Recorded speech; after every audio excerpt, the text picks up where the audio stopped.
Hello, everyone. I'm Barry Stagner, and this is his channel Newsbreak. Mohamed Morsi, the former president of Egypt and top Muslim Brotherhood official, who was ousted by the military in 2013 and had been standing trial for espionage, collapsed and died during a court session on Monday, state television reported. Morsi was elected president of Egypt in 2012 after Hosni Mubarak was forced out of office by an uprising. Morsi was deposed by the military after mass protest against his rule and succeeded by the incumbent General Abdel Fattah al-Sisi. Morsi had faced several trials for treason. A maximum alert was declared across Egypt by the Interior Ministry after Morsi's death was announced. The Muslim Brotherhood accused al-Sisi of complicity in his death. Turkish President Recep Erdogan called him a shaheed, a holy martyr. The White House confirmed on Monday that Israeli officials and ministers will not participate in an upcoming U.S.-sponsored economic workshop in Bahrain, the first phase of the rollout of the Trump administration's Israel-Palestinian conflict peace plan. The announcement ends weeks of uncertainty about whether a Jerusalem delegation will participate in the confab and comes one day after Finance Minister Israel Katz made an argument for why Israel should have had a seat at the table. A U.S. official who spoke on the condition of anonymity said Israeli officials would not participate in the workshop. This is a workshop where we will present our economic vision for the Palestinian people, the official told the Times of Israel.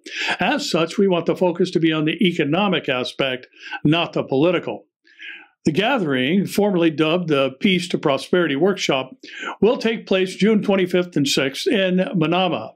It will focus on directing more economic investment to the West Bank and Gaza, and the White House stated when the meeting was announced last month that it would facilitate discussions on an ambitious, achievable vision and framework for a prosperous future for the Palestinian people in the region. Last week, the U.S. said that Jordan, Egypt, and Morocco would participate in the conference, seen as a major victory for the administration, which has been trying to rally regional support for the confab.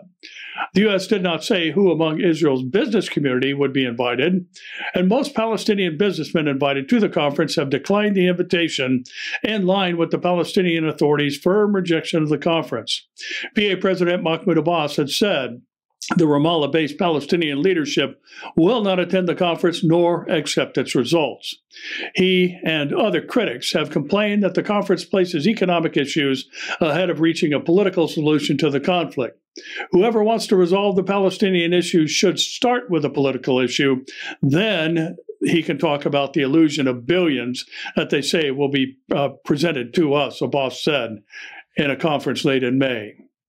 The Supreme Court on Monday threw out a ruling against two Oregon bakers who refused to bake a wedding cake for a lesbian couple. The couple, Melissa and Aaron Klein, cited religious beliefs as a reason for not providing services for a gay wedding.